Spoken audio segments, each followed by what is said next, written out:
can do is just tell the truth and trust in the American people that over time they're going to know what the truth is. Yes, it is time for the truth. Right here, right now. This is the Conservative Syndicate. Real conservative talk from real conservatives. With your host, John Matthews. The latter-day prophet. Baying against the hypocrisies of our time. And Joe Hakos. You want answers. I want the truth. You can't handle the truth. The Conservative Syndicate is comprised of some of the most informed pundits and activists available today. Together, we seek to tear down the imaginary wall, a separation between church and state through education, information, and engagement on the religion of politics and the politics of religion. And now, your host on the globally syndicated Conservative Syndicate, John Matthews and Joe Hakos. And how are we doing out there all across this great land and around the world? It's that time. Time for the Conservative Syndicate coming to you live coast to coast and around the world. Nationally acclaimed, globally syndicated. And what we do here in the Conservative Syndicate is we love to educate, inform, and engage you, our listening audience. We're glad to have you with us this fine Monday afternoon out here in California. Nice, crispy, cold air, but clear as a bell. And I'm proud to report no smog today. No smog. We had a little bit of rain over the weekend, washes the sky clean. Nice shade of blue. But it doesn't take away from just how much the politics still suck out here in California. So anyway, we're glad to have you with us. And I am your host, John Matthews, along with my co-host, Joe Hakos from Dry Report. How are you doing tonight, Joe? I'm fine, John. I'm just fine. Yes, we can. Yes, we can. Please make it stop. Yeah, my brain hurts from some of the things. You know, it's been a very studious weekend for me, and you're going to benefit from the amount of time that I and Joe put into studying a certain phenomenon that we're talking about. We were talking about a lot last week, and apparently, I don't know what the deal is. It's sweeping the nation, John. It's sweeping the nation. It's like Beatlemania. Yeah, well, what's happening is apparently, I don't know, it seems like a good number of people that brandish the conservative mantle have just simply lost their marbles and do not understand the reality of what is actually going on here. For all intents and purposes, one of the things that looks painfully obvious to me is that many on our side of the political aisle have fallen into the trap that the left has been following now for the better part of 4 or 5 decades. And that is responding to everything emotionally and without reason and logic, and just going from shooting from the hip kind of thing. And they got the big gunslinger out there right now, Donald Trump, who he's loaded for bear, you know. And people are just lining up to be led off the precipice. What is it? The precipice? Is that how you say that word? The cliff? Okay. Yes. Yes. And, exactly. It's even more ancient phrase. Yeah. Well, even more alarming is how a lot of the people that carry the conservative banner in the media have not caught on or have been so busy defending everything that they've lost track of what it is they're actually defending. It's astonishing how much the conservative brand in this country has taken a major hit. Not from the left. We expect that from the left. I mean, they've been trying to discount us, you know, as homophobic, racist, haters, that kind of stuff for a long time now. Well, since Goldwater. Yeah, since Goldwater. And it's amazing how so many of these people, who I respect a lot of them, I mean, I go to them for a lot of stuff, and they seem to have lost track of what it is we're dealing with here, or why it's happening, and pointing fingers and bashing, joining the bashing parade and everything else. I mean, we're as good at bashing as anybody else.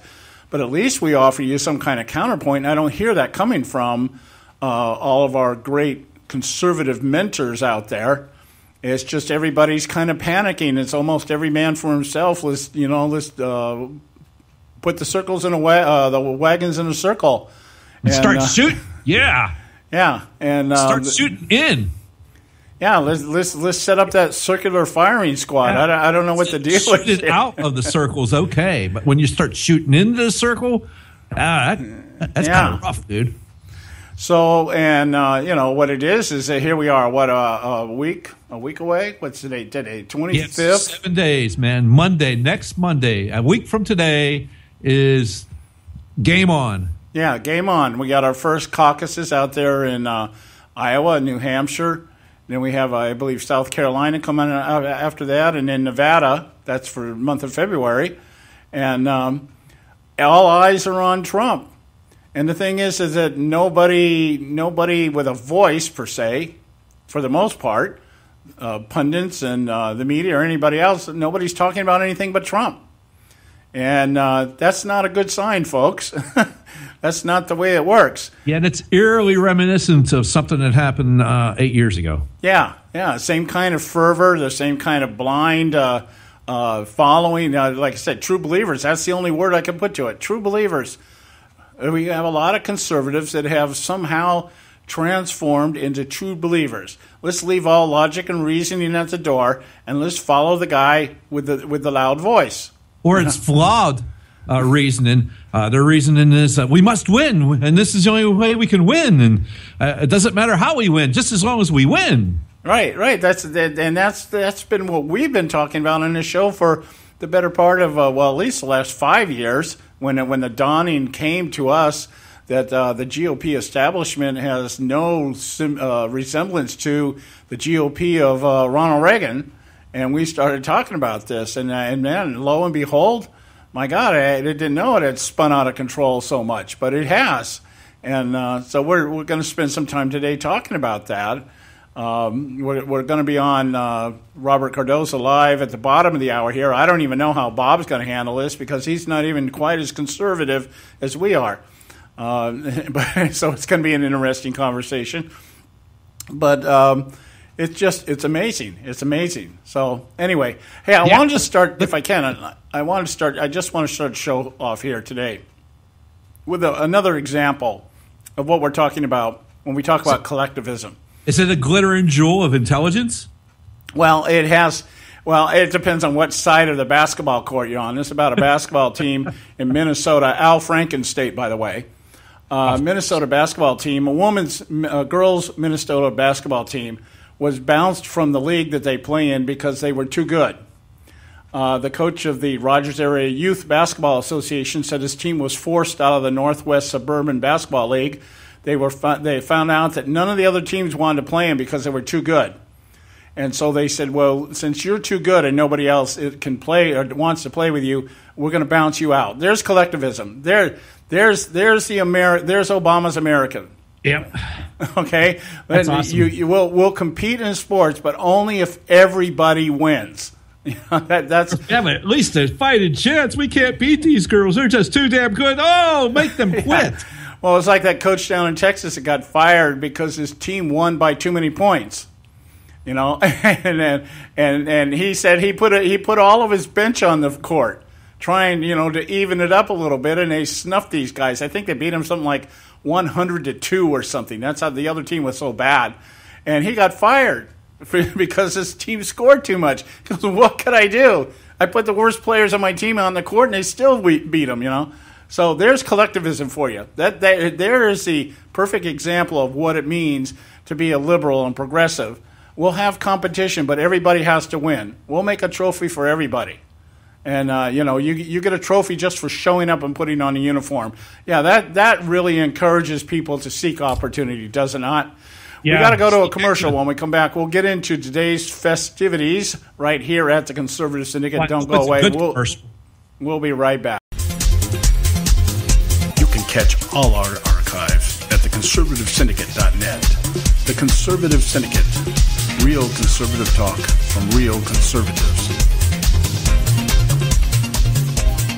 When our water heater broke down last month, it was a nightmare. It took 5 hours for the plumber to show up, and he charged us a couple of $100 just to come out. Then it cost another $1,800 to put in the new water heater. By the time it was all said and done, I felt like I'd been taken. But what else could I do? The smartest thing you can do is get a home warranty from American Residential Warranty. Their home warranties pay to repair or replace all your major appliances when they break, and they will break, and at the worst possible time. Call American Residential Warranty right now for free information on home warranties starting at just pennies a day. Don't wait for your refrigerator to stop running or your ceiling fans to stop turning. Call American Residential Warranty right now. Ask how you can save up to 50% on washer and dryer coverage. Just call 1-800-790-5960. That's 1-800-790-5960. Again, 1-800-790-5960. Call now. Prices are for base buildings only. May not be available in some areas.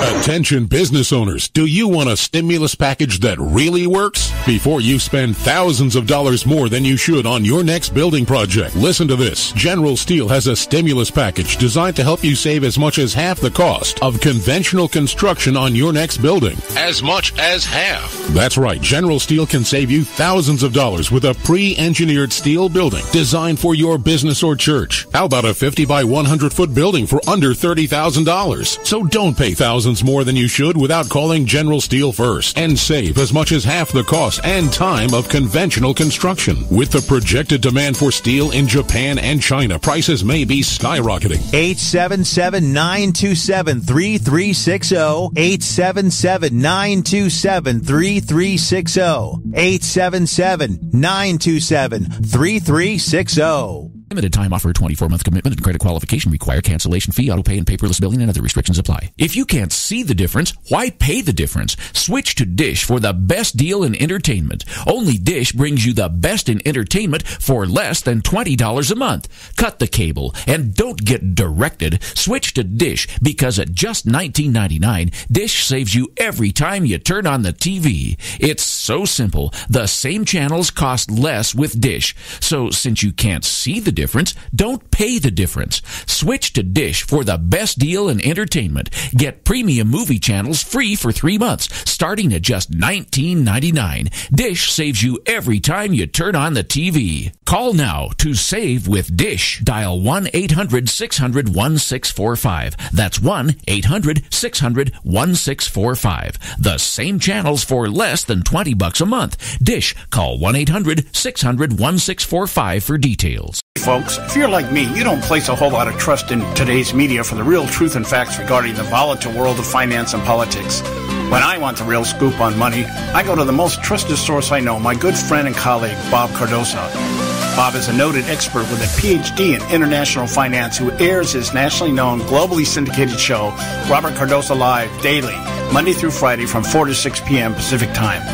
With Bob, you'll get the right information at the right time from someone who knows his business and can help you make the right decision concerning yours. Again, Bob airs daily, Monday through Friday from 4 to 6 p.m. Pacific Time. Visit his website at robertcardosolive.com for information regarding stations and topics. That's robertcardosolive.com. Check Bob out. You'll be glad you did.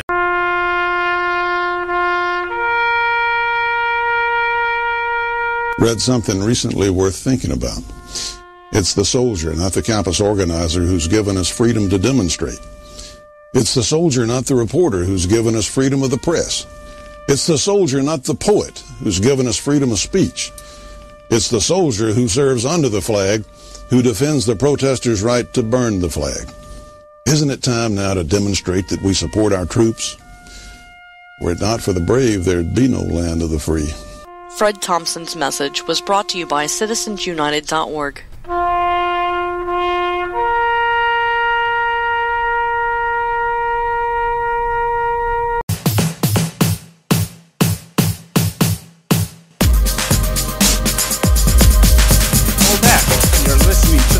Conservative Syndicate, real conservative talk from real conservatives. I'm your host, John Matthews, along with my co-host, Joe Akos.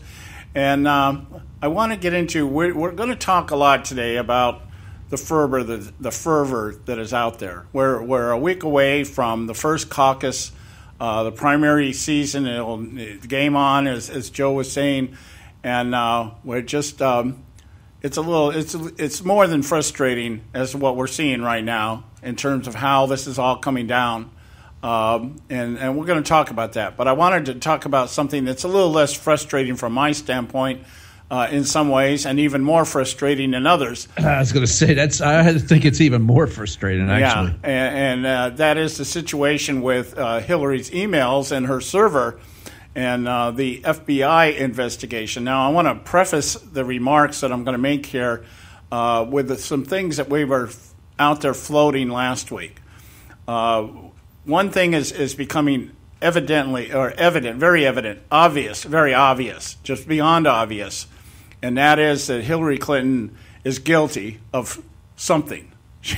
Now, how we want to classify that remains at the minimum, John, she's guilty of gross negligence in the handling of national security documents. Right, under the umbrella of espionage. If anybody else was doing this, Petraeus got nailed on this, and it was labeled espionage. Now, I'm not saying that she was like, I'm going to trade secrets to destroy America. No, she was revealing and divulging information for personal gain, and that's what the FBI is looking at. I think at this point, even more so than the breach of security, is that they've expanded the investigation beyond just gross negligence to political corruption, and it's interesting how this is all being played. Of course, the people on the left are just downplaying it as another vast right-wing conspiracy. Of course, that was the very premise of the Benghazi hearing, in which she basically walked away with no marks on her, and the Republican Party looked stupid. And that's been the mantra ever since, because what the Clintons will always do is deny until you really have them painted in the corner with evidence that is irrefutable. Then they'll switch to blame. But right now it's still in deny. She didn't know that nothing was marked sensitive, so therefore it's not sensitive. Completely, of course, ignoring that classified information is created at the point of origination when it is spoken into the air. Or when it is known, it becomes classified, and that's it's really funny because I was reading an article earlier about Barack Obama giving an interview, and he was just praising how Hillary Clinton is just so she's just so on top of everything. She just understands every policy and every rule, and she knows how to do things, and she's inside and out, and of course that great experience that she has and everything else. And I'm thinking, well, yeah, this coming from a man who doesn't know how to handle classified information himself. So it's interesting. It makes me wonder, John. That with all this going on, if it was just a regular individual, even if they were under investigation, they would pull their security clearance. And this individual, and even temporarily, they would pull their clearance and would not allow them access to anything until after the investigation is completed. And this individual is out there wanting to be the top dog in the whole entire government, basically. Right, and it's like, really, you bring up a good point. If we were, let's just a little, what do you want to call it? Just a situation. Let's just say, let's make something up here. A scenario. Okay, yeah, a scenario. Okay, I'm Secretary of State. Congratulations. And I have a chief of staff, and that chief of staff has several people working for her. And let's say 2 legs down the food chain here, somebody on my staff or her staff sends an email out there with secret information on it, and it's not marked secret, but it was secret. Everybody knew it was secret information when it was sent, and so it gets out there. So this individual read a secret document and just wrote about the secret document in an email. Right. So it gets transmitted to somebody. Okay. And it gets picked up, And somewhere down the line here, it comes to the attention of those in charge and the media. Somebody leaks it to the media. And so the media gets their hands on it. Now, the difference between me and Hillary Clinton is that I am a Republican. Okay? So this comes out that my staff member, 3 legs down, had transmitted an email somewhere. Okay? You get blamed, dude. And it has come to the attention of the media and authorities that this occurred. Now, I can guarantee you that within 2 weeks, there would be a committee convened, and I, as Secretary of State, would be on the chopping block. Yeah, you get blamed. You'd get blamed for your subordinates. Right, I'd get blamed for my subordinates. I'm the one that hired my chief of staff, and in doing so, I should have vetted him or her to make sure that they put people on their staff that were responsible, understood regulations, understood what was supposed to happen and how it was supposed to happen. Their indiscretions become your indiscretions, and now you're going to get blamed for it, and you'll have to take the fall. Right. So I'd be sitting in the cell next to David Petraeus by the end of the month. Because if anything, yeah. Yeah, because this wouldn't take nothing. The Department of Justice would be on it like white on rice. And the next thing you know, I'd be indicted. And not only that, I'd get dragged through the gutter. And my career would be over. My pension would be revoked. I'd probably spend some time in jail. And it would be all over. And everybody would talk about... And everybody on the other side of the aisle would be talking about the need to tamper down on this stuff. And so while we're at it, let's go ahead and let's look at the entire Department of Defense. And let's see if we can find any more bad guys 3 or 4 legs down. They're doing the same thing so that we can go after the president, because the president selected me as Secretary of State and whoever's heading the Department of Defense. And boy, this is bad. This is bad. Republicans don't care about national security. That would be the headline, and that would be the narrative. Fast and loose, baby. Right. So here we are now, a week away from the first caucus, and the State Department, who has missed deadline after deadline to turn over all these emails, now is asking conveniently for another month. Oh, we're not going to be able to do it because of all the information that is out there. Because of global warming snowfall. Yeah, and when this whole thing started, the State Department said they didn't have any of this stuff. Not only did we not have it, it wasn't required that we have it. John, the thing you left out of your scenario, though, yeah, is just that you, as Secretary of State, you didn't create a private email server for this to all go on. Normally, it would have been on a government server. Oh yeah, well, I mean, classified at that, but still a government-owned server with government firewalls and protections in place. Right. So the point being is that I wouldn't have had to screw it up as bad as Hillary Clinton screwed it up to lose everything that I've got because of somebody 3 legs down from me making a mistake. Now, if I was the one doing it myself, well, that's another story. It would only take 2 weeks to get me out of office and put me in a jail cell and revoke my clearance and ruin my career and my life and my family and everything else. But here we are, years now into an investigation that doesn't seem any closer to an end than it was at the beginning, other than the fact that in the court of public opinion, most Americans believe this woman did something wrong. But that doesn't seem to be enough to stop people from wanting to vote for her. So here we are, the Department of Justice saying today that they will not work with, or no, not saying, but article that came out in National Review. I'm putting words out there that shouldn't be put out there. There we go. National Review, Andrew McCarthy writes this article, Why the Justice Department Won't Work with the FBI on Clinton's email case.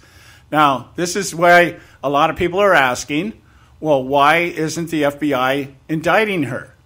Well, the FBI cannot indict Hillary Clinton without a grand jury. Exactly. The FBI is the investigative.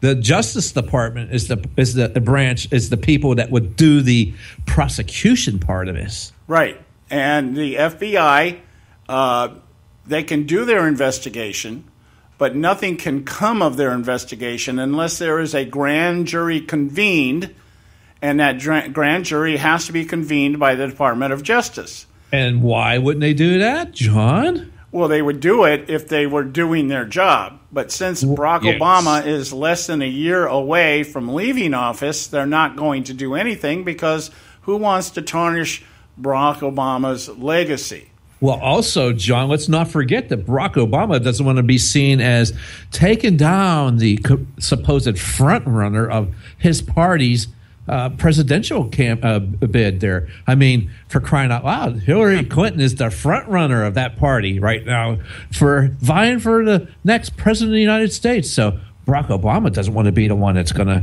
put the kibosh on that and hurt that campaign in any way, don't you think? Well, my goodness, Barack's in a very difficult position. Oh, really? Actually follow the law, support and defend the Constitution, or support and defend his political party? Or protect himself. Or protect himself, of course. Okay. Now, I'm saying all that to say this. Last week, somewhere in our dialogue somewhere, I made the comment or made the assertion, I think it was when I was talking with Karen Sigmund from Rage Against the Media, that would have been on Thursday. And I made the assertion that perhaps what was going on here is that the source of the leaks were coming from the Obama administration. And people would say, well, as Joe just said, why would he do that? Why would he do that? He'd be tarnishing, the possibility exists that he would be ruining the campaign of Hillary Clinton. Well, there's a couple reasons for it. One, he doesn't like Clinton any more than Clinton likes him. Okay, they're not buddy. They're strange bedfellows. Okay, the other side of it is that in order to protect his legacy, it's better that somebody else go down. She's not Secretary of State anymore, and he can always claim ignorance. He has in the past. Well, we're not aware of anything that she's done. Nothing she did really had classified information on it, blah, blah, blah. And if he got nailed on that, now that we have it, nobody's ever come back to him and said, well, what do you think? You said 6 months ago that there was nothing in there that damaged anything. There was nothing in there that was a national security risk. But now we find out she's putting out SAP information, which could have led to the death of somebody. Of course, in the Obama administration, that's just collateral damage. People die. Oh, well, that's the way it works. But I'm saying all that to say this. I made the assumption or the contention. I contended that Barack Obama may be the source behind this because perhaps maybe he actually wants Bernie Sanders to win the election. Because Bernie Sanders is more like Obama than Hillary Clinton is more like Obama. I reminded everybody here that back in 2007, 2008, those people who were actually vetting Barack Obama referred to him as a European-style democratic socialist. And what does Bernie Sanders try to sell himself as? He doesn't try. He says it. Okay, European-style democratic socialist. And we want to be like Finland and Sweden, that kind of thing. So I'm floating this out there because what is going to have to happen here to protect Clinton during this election cycle, obviously, Department of Justice has to refrain from convening a grand jury so that the FBI can do anything with anything that they gather. Any information they gather will just be leaked out there. It'll float around in the court of public opinion. Everybody keeps denying it, and it becomes old news. That's the Clinton strategy. Get everything filed into the old news category so that then when people keep recycling it, you just say this is part of the vast right-wing conspiracy. So that's the strategy here. And by the time anything did come to the surface, Obama's gone. He's up there applying for the job at the head of the UN. And so anything now that happens to Hillary Clinton, not my business anymore. That's nothing to do with me. So I want to continue talking about this perhaps later on in the show. Because So are you saying we're going to see this drag on for another year? Oh, I think it's going to drag on long beyond that. Jeez. Long beyond that. But it's going to be in the media because of the election cycle, and that's the only reason. Not that anything's going to come of it. It's good side stories. It's good backstory, to keep all the division going because that's what the press lives on, the division and the sensationalism and the hatred and all the crosstalk and everything else, because that's what they think sells their paper. So anyway, we got to go to break. When we come back, we'll be picking up with Bob Cardoso over at Robert Cardoso Live. We'll probably pick this dialogue up later on, because I don't know if Bob is tuned into this right now. We're going to be a guest on his show, so we'll see where he takes us today. So stay with us right here at the Conservative Syndicate. We'll be right back. You can catch all our archives at theconservativesyndicate.net. The Conservative Syndicate. Real conservative talk from real conservatives.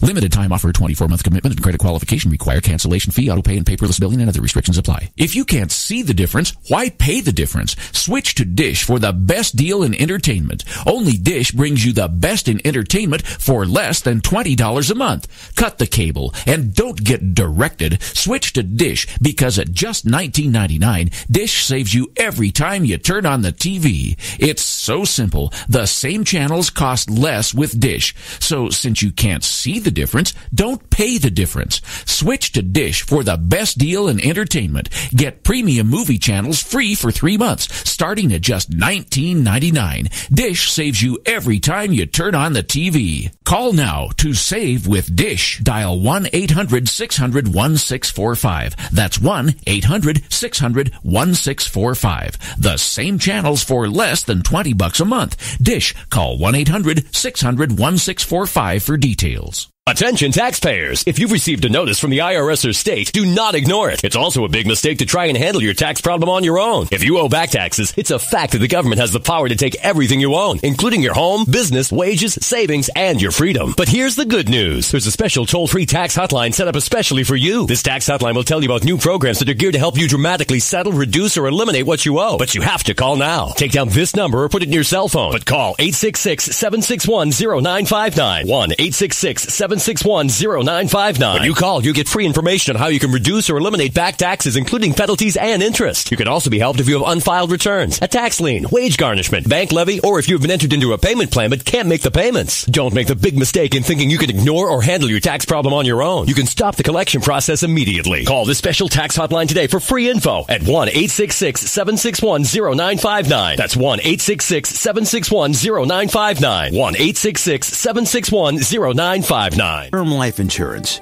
It can be a powerful way to protect your assets and your family. You work hard to earn and save your money to build a nest egg for the future. Don't let it get wiped out because you didn't plan ahead. Take the time now and make a small investment in $500,000 or more in quality term life insurance. Call the Term Lifeline and let us shop the best companies to give you the lowest rates. We specialize in policies of $500,000 and above. Ask about some of our 10 and 20-year fixed rate plans with guaranteed rates. Call the Term Lifeline right now for your free insurance quote. 800-870-3609. 800-870-3609. You owe it to yourself to protect your family and your assets. Make term life insurance part of that plan. Call the Term Lifeline right now. 800-870-3609. 800-870-3609. Folks, if you're like me, you don't place a whole lot of trust in today's media for the real truth and facts regarding the volatile world of finance and politics.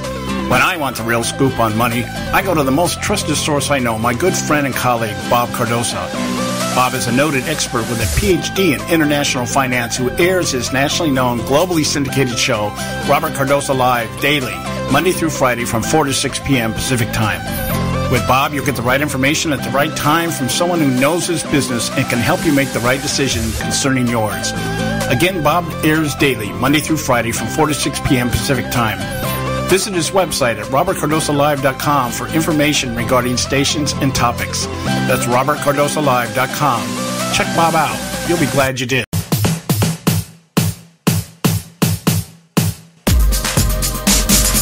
We're back, and you're listening to the Conservative Syndicate, real conservative talk from real conservatives. I'm your host, John Matthews, along with my co-host, Joe Hakos. And what we're getting ready to do right now here is hook up with our good buddy, Bob Cardoso, over at Robert Cardoso Live. He is simulcasting at the same time we're broadcasting right now here. And so we're going to try to pick up with him, and that's what we do this time of the day. So let's get the line open up here. and see where he's at as far as his commercials. We do commercials at the same time, so we try to time this thing. Sometimes we get it, sometimes we don't. Never going to call in here. I've been ad-libbing for 3 minutes. Hey, how you doing? I'm doing good, John Joe. John Joe, how you doing? Good, Bob. So listen, did we find something controversial to talk about, or do you want to talk about how it looks like it very possibly could be a Bernie Sanders, Donald Trump, or Ted Cruz race? Wow, what a coincidence.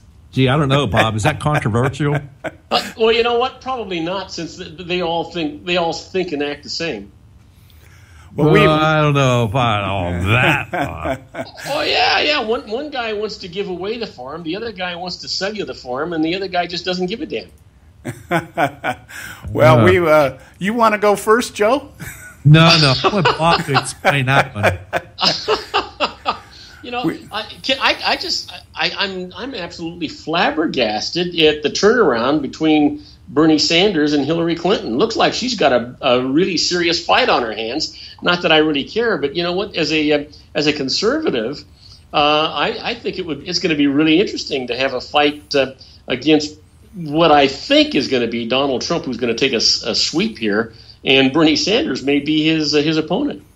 Well, we've been talking about this all last week. In fact, I made a comment to one of our producers this morning, one of the producers that count us down before we come on the air. Mm-hmm. And I said, yeah, be prepared because we're loaded for bear today on Donald Trump. And, let's do it. There's a couple, the situation in the Democrat Party is really 6 of one, half a dozen of another. There is talk out there in the media that Bernie Sanders, Bernie Trump. There's one for you. Hey, you know what? I bet they are related. If you check on it, if you look for the birth certificates of these guys, I'll bet you way back there they are related. Well, I think what it is in the Democrat camp, you've got two real schools of thought here. One, Bernie Sanders would have a hard time beating anybody on the Republican side, and therefore the Democrats may not want him. And my thought is that Bernie Sanders. I'm sorry, Joe? So, hence the Bloomberg candidacy. Yeah, but where the heck is Joe McCarthy when you need him? That would take care of Bernie. Well, let me get to my back of my thought here because I can go in like 8 different directions with this. But the point being is that whether Bernie Sanders wins the nomination or not is not really going to bother the Democrat Party. That what there is they'd be forced to finally admit that, yes, they're all, quote unquote, democratic socialists, but it doesn't really matter to them. This is all show.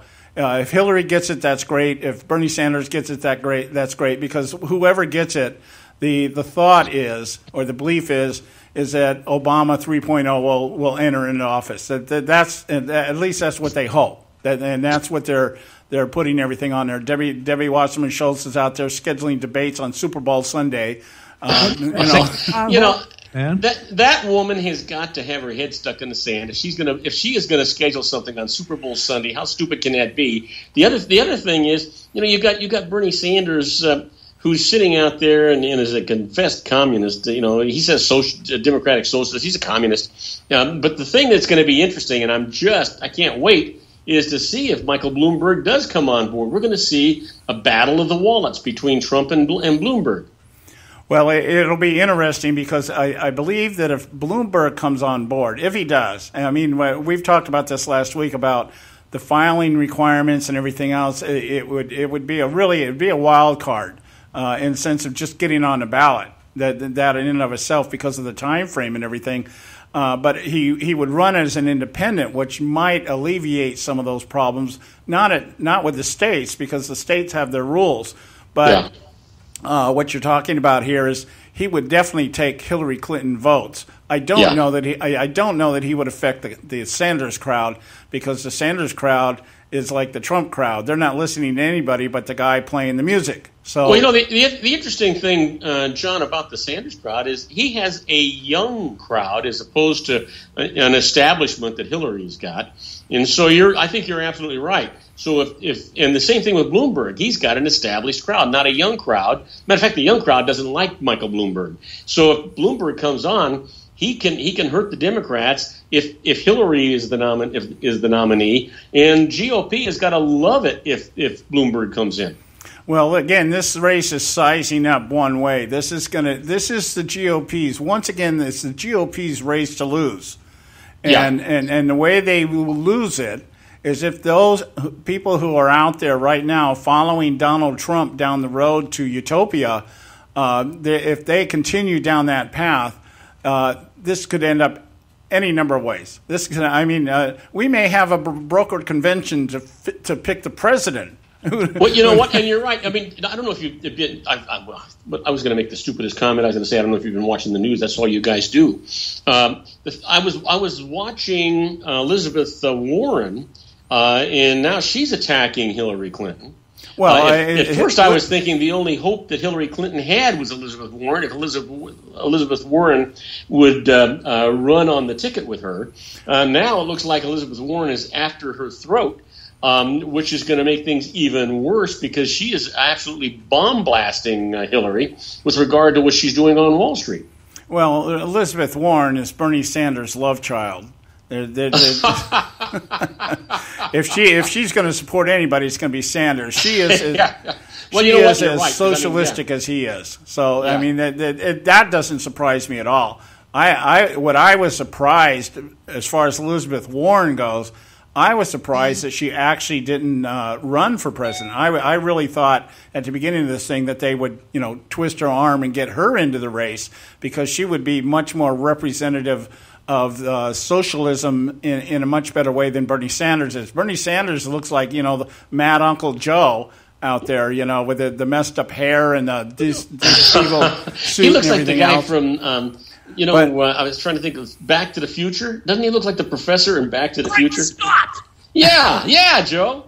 And I keep thinking that, God, wouldn't you love to be a fly on the wall? I would love to have been in some of these backroom meetings where Hillary and Warren and Sanders and all these people have been talking, and all the threats and all the negotiating and all the planning that's going on. This is getting to be a really interesting race. Well, it's not really a race right now. It's more like a crap fest. It's just, everybody's throwing what they've got out there, and the season. It's a right time for this type of politicizing because there is enough frustration in America amongst the electorate that people would just follow the loudest voice. That we were talking earlier, just before we came on with you, about how we see many people on the right now who brandish the conservative label and proudly wear it on their chest, and they're basically starting to sound like true believers. I mean, do you know what this thing? Both sides, both the conservative side and the liberal side. It reminds me. Remember when they were having the land grabs during the 1800s, and people were squatting for land, and they had these big races, and they were on horses, and they were in wagons, and they were on all these things. This is what this race is reminding me of. It's just a charge of people to see who can get to the end and to their little plot of land first. No, I think it's not a plot of land. I think it's a cliff. Yeah. Oh, yeah. Go over it. Yeah. Well, I wouldn't. You know what, Joe? I wouldn't be disappointed to watch that. It reminds me of Quigley Down Under. When these guys were pushing these Aborigines over the cliff. That could be the people running for president. I wouldn't be disappointed. Well, no. It's just not. They won't go over the cliff. It's everybody else will go over the cliff. That's the unfortunate part. They will stand at the edge of the cliff and point, and everybody will go that way. They'll keep going. Where could we move to? I'm sorry? Where are we going to move to? Well, it remains to be seen. Maybe what we ought to do here, let us take our break here. When we come back, we'll answer that question for you, or try to answer it. All right, we'll be right back with John Matthews and Joe Hakels in the Conservative Syndicate after these brief messages. You can catch all our archives at theconservativesyndicate.net. The Conservative Syndicate. Real conservative talk from real conservatives. Term life insurance. It can be a powerful way to protect your assets and your family. You work hard to earn and save your money to build a nest egg for the future. Don't let it get wiped out because you didn't plan ahead. Take the time now and make a small investment in $500,000 or more in quality term life insurance. Call the Term Lifeline and let us shop the best companies to give you the lowest rates. We specialize in policies of $500,000 and above. Ask about some of our 10 and 20-year fixed rate plans with guaranteed rates. Call the Term Lifeline right now for your free insurance quote. 800-870-3609. 800-870-3609. You owe it to yourself to protect your family and your assets. Make term life insurance part of that plan. Call the Term Lifeline right now. 800-870-3609. 800-870-3609. Hey folks, if you're like me, you don't place a whole lot of trust in today's media for the real truth and facts regarding the volatile world of finance and politics. When I want the real scoop on money, I go to the most trusted source I know, my good friend and colleague, Bob Cardoso. Bob is a noted expert with a PhD in international finance who airs his nationally known, globally syndicated show, Robert Cardoso Live, daily, Monday through Friday from 4 to 6 p.m. Pacific Time. With Bob, you'll get the right information at the right time from someone who knows his business and can help you make the right decision concerning yours. Again, Bob airs daily, Monday through Friday from 4 to 6 p.m. Pacific Time. Visit his website at robertcardosolive.com for information regarding stations and topics. That's robertcardosolive.com. Check Bob out. You'll be glad you did.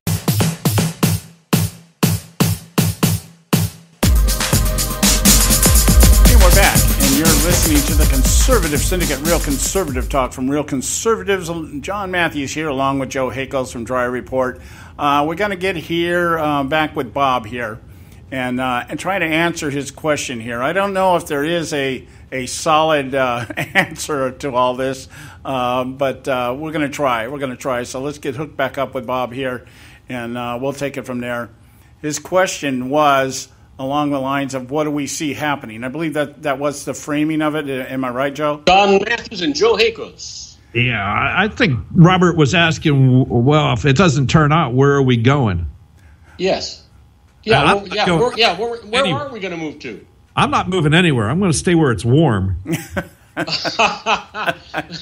You know what? But you know what? If the Earth is tilted the way I think it is, Joe, you better get ready for a flood because all that water from all that snow is coming your way. That's okay. I'll get over it. Well, as far as I can tell, at this point, at this juncture, I think, regardless of who gets elected in the White House, we're still going to be stuck with the stagnation in Congress. And the reason being, if the left gets in there, if Bernie Sanders or Hillary Clinton gets in there, well, that just plays right into the hands of McConnell and Paul Ryan and the rest of them, is that they can just continue their narrative that we've got a Democrat in the White House. There's not a whole lot we're going to be able to do to stop this. And so it's going to be business as usual. If Bernie Sanders gets in there, based on the way he wants to do things, is everything. Democratic socialism requires that everything is done democratically, which means everything is done by the vote. And so what you have to do now is you've got to put all this stuff. You're going to overload Congress with all these rules and regulations and this tripling of the tax budget and everything else. Well, I don't even think the Republicans are that dumb to go along with that. So that's basically just going to be. Oh, wait a minute, John. We'll have Mitch McConnell. What did you just say? Yeah, Mitch McConnell. Did I hear you right? Mitch McConnell will be piling the bills up on his desk like Harry Reid did. You know, that'll happen there. If Ted Cruz gets elected and sits in the White House, I think you're going to see a change in the Republican Party, but it's not going to be a change for the good. Well, you're not going to. You know what? Let's be honest. I don't think Ted Cruz is going to get it. And unfortunately, it looks like it's a three-way race there. It's going to be Trump, Cruz, and Rubio because they're all coming up into double digits here. Although it looks like Trump was running away with it. You know, he took back the polls in Iowa. He wants to make a clean sweep of all the states. You know, if he does that, it's going to be tough. And then we're going to be back to making him prove that he did master the art of the deal, because, boy, if he can't make a deal in Washington, D.C., we're all sunk. Well, again, the point being, if the conservative faction of the Republican Party remains as ignorant as they currently are now, meaning that nobody is really paying attention to what his history shows us and what he'll do once he gets in office. Well, we're looking, if Trump gets elected, we're looking at Barack Obama on steroids, because this guy is going to try to govern by decree. He's going to get up there and say, this is what I want. And what we'll have is we may have a rather good fiscal policy initiated, but the social issues that drive conservatism are going to go out the window, because Trump has already stated that. He believes in single care health care system. He believes in abortion. None of those things that the conservatives are all sitting here ranting and raving about, that by putting a conservative in the White House. Another thing is to understand that Trump has never said he was a conservative. He's never acknowledged being a conservative. He is a Republican who loves Democrats. Well, I mean, you're absolutely right. Because here's the thing. Let's go back a little bit, John. We started off talking about Bloomberg. Bloomberg was a Democrat who became a Republican so that he could be mayor of New York, and now he's becoming an independent so that he can run for president if it looks like Donald Trump or Hillary Clinton might win. Well, like I said, if Bloomberg, whatever happens on the Democrat Party, is irrelevant, really. Because it's going to be the same thing no matter which one of them ends up getting it. They're going to be, it's just going to be a matter of, do we accelerate into hyperspace with democratic socialism under Bernie Sanders, or do we just retain the status quo under somebody like a Hillary Clinton or even a Michael Bloomberg, which I don't think he has any chance of running either. His candidacy will be more like a protest candidacy. So whatever happens on the left is we already know, that's set in stone what these people are going to do. I'm not so sure that that's accurate, John. If you go all the way back to, and why can't I think of his name, the big-eared guy that was in the Independent. Gosh, why can't I think of his name? Perot? No. He's got big ears too, but and a big head. I'm thinking about the guy that was running against Bush and Clinton. What was his? Ron Paul, wasn't that? No. The business guy. Ross Perot. Yeah, Ross Perot. Ross Perot actually was doing really well. He was upsetting the whole apple cart as an independent. It's the first time that I've seen an independent candidate get that kind of action, and it wasn't until he picked his vice president, and I can't think of his last name, and nor is it important to me. Stockwell, yeah. It wasn't until he picked Stockwell, who couldn't put a cohesive sentence together to save his soul, that Perot went down the tubes. I don't think that Michael Bloomberg is that far out there. I think if he decides to run, and he's already committed to put $1 billion of his own money into it, which is what it would take, he's not going to pick some lackluster person to run with him. He's going to pick somebody strong. Well, again, it's a matter of what you're looking at here. When you look at the polls and you assess what's going on out there, the Democrats' biggest problem across the board is going to be voter turnout. And so if Bloomberg enters into this race, it's already been projected the turnout to vote for Hillary Clinton is going to be low. And so you throw a Bloomberg in the mix, it's really not going to affect anything in terms of the outcome. The person that stands to gain the most right now is Bernie Sanders. If he can get all those college kids to the poll, then he's got something going on. Whereas the establishment side, the Bloombergs and the Clintons, they're really going to have a hard time getting their people even to show up. Well, you know what? But that's good news for you and me, because the truth is that I just cringe when I think about Hillary Clinton getting into the White House. I cringe, and I don't even know why O'Malley hasn't quit yet. Matter of fact, I don't know why a half a dozen of the GOP running people haven't quit them. Anybody below third place should be out of there. I don't know why they're wasting our time or wasting our money. And when you do get them out of there, the 5 that are left scare the hell out of me. Well, I think just in the same way you cringe about Hillary Clinton, we're cringing about the idea of Donald Trump getting in the White House, because I think it's going to be the same thing. It's going to be you're going to have a narcissist with an ego who thinks he can rule by decree, and if you don't get in line with him, we were joking. I wonder how many staff members he'll go through during his administration. He's going to be sitting in the room thinking he's on The Apprentice. Well, you know what? But you know what? With all due respect, I'm not so sure. I mean, I certainly haven't made a decision yet. But the truth is, if he's the nominee, he is going to get my vote. And I'll tell you, I like the idea that somebody's going to go in there and kick ass. That they're going to beat up. They're going to do something to make something happen, whether I like it or not. Something's better than nothing. Yeah, maybe he'll just take Mitch McConnell out and shoot him on Pennsylvania Avenue instead. Well, I'm glad you said that and not me, Joe. Well, because he can get away with that and not lose a vote. Well, I mean, yeah, absolutely. Well, that's narcissistic. Look at Dick. He might be like Dick Cheney. He can shoot some guy in the face point blank with a shotgun and miss. Come on now, really? It's not.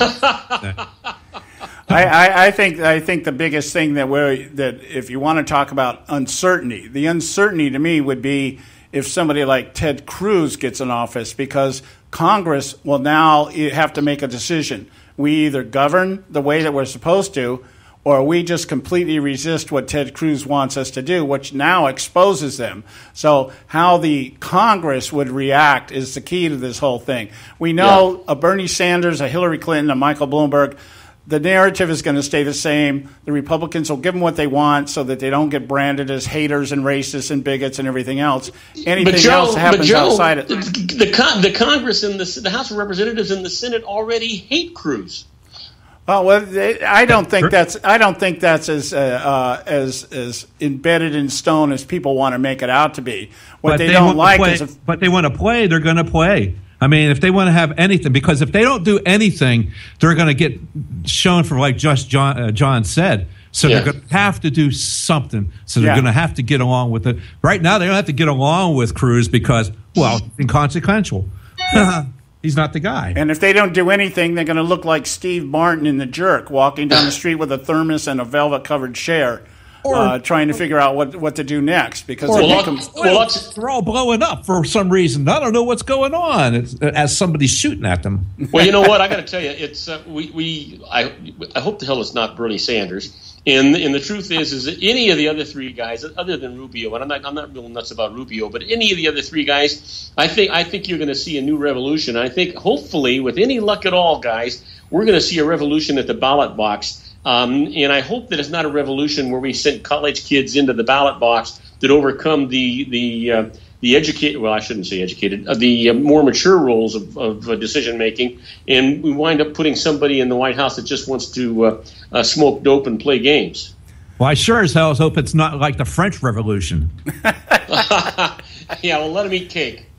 Well, I don't know. I don't know at this point in the game. I don't know if this point in the game that wouldn't be a bad idea, seeing people going in and ransacking the White House.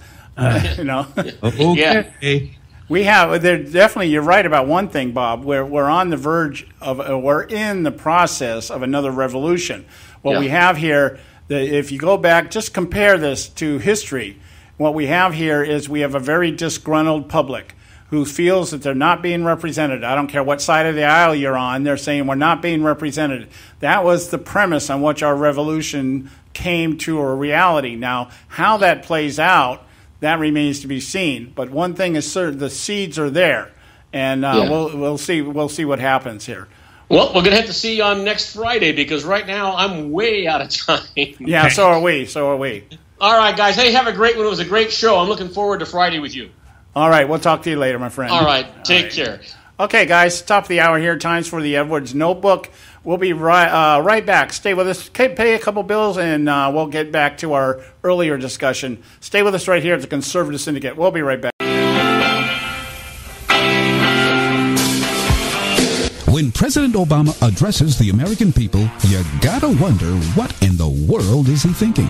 Hello, I'm Ron Edwards. On today's page from the Edwards Notebook, President Obama stated that the ISIS Muslim terrorists are riding around in pickup trucks and are no threat to America's existence.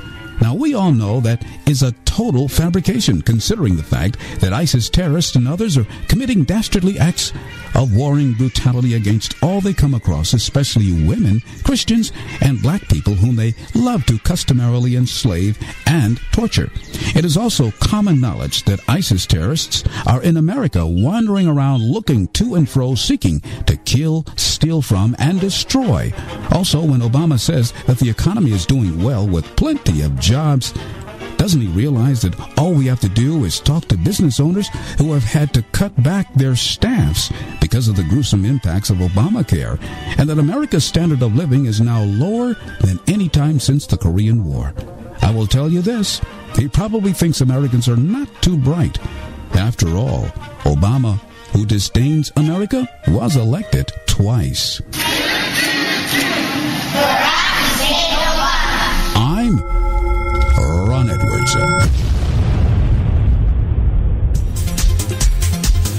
You can catch all our archives at theconservativesyndicate.net. The Conservative Syndicate. Real conservative talk from real conservatives. When our water heater broke down last month, it was a nightmare. It took 5 hours for the plumber to show up, and he charged us a couple of $100 just to come out. Then it cost another $1,800 to put in the new water heater. By the time it was all said and done, I felt like I'd been taken. But what else could I do? The smartest thing you can do is get a home warranty from American Residential Warranty. Their home warranties pay to repair or replace all your major appliances when they break, and they will break, and at the worst possible time. Call American Residential Warranty right now for free information on home warranties starting at just pennies a day. Don't wait for your refrigerator to stop running or your ceiling fans to stop turning. Call American Residential Warranty right now. Ask how you can save up to 50% on washer and dryer coverage. Just call 1-800-790-5960. That's 1-800-790-5960. Again, 1-800-790-5960. Call now. Prices are for base buildings only. May not be available in some areas. Attention business owners, do you want a stimulus package that really works? Before you spend thousands of dollars more than you should on your next building project, listen to this. General Steel has a stimulus package designed to help you save as much as half the cost of conventional construction on your next building. As much as half. That's right, General Steel can save you thousands of dollars with a pre-engineered steel building designed for your business or church. How about a 50 by 100 foot building for under $30,000? So don't pay thousands more than you should without calling General Steel first, and save as much as half the cost and time of conventional construction. With the projected demand for steel in Japan and China, prices may be skyrocketing. 877-927-3360. 877-927-3360. 877-927-3360. The time offer, 24-month commitment and credit qualification require cancellation fee, auto pay, and paperless billing, and other restrictions apply. If you can't see the difference, why pay the difference? Switch to Dish for the best deal in entertainment. Only Dish brings you the best in entertainment for less than $20 a month. Cut the cable and don't get directed. Switch to Dish because at just $19.99, Dish saves you every time you turn on the TV. It's so simple. The same channels cost less with Dish. So since you can't see the difference, don't pay the difference. Switch to Dish for the best deal in entertainment. Get premium movie channels free for 3 months, starting at just $19.99. Dish saves you every time you turn on the TV. Call now to save with Dish. Dial 1-800-600-1645. That's 1-800-600-1645. The same channels for less than $20 a month. Dish. Call 1-800-600-1645 for details.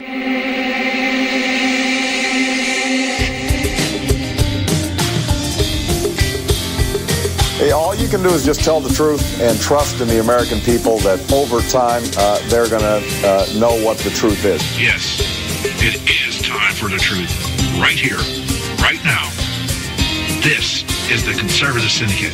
Real conservative talk from real conservatives. With your host, John Matthews.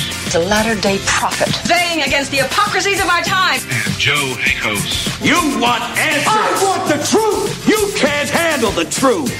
The Conservative Syndicate is comprised of some of the most informed pundits and activists available today. Together, we seek to tear down the imaginary wall, a separation between church and state through education, information, and engagement on the religion of politics and the politics of religion. And now, your host on the globally syndicated Conservative Syndicate, John Matthews and Joe Akos.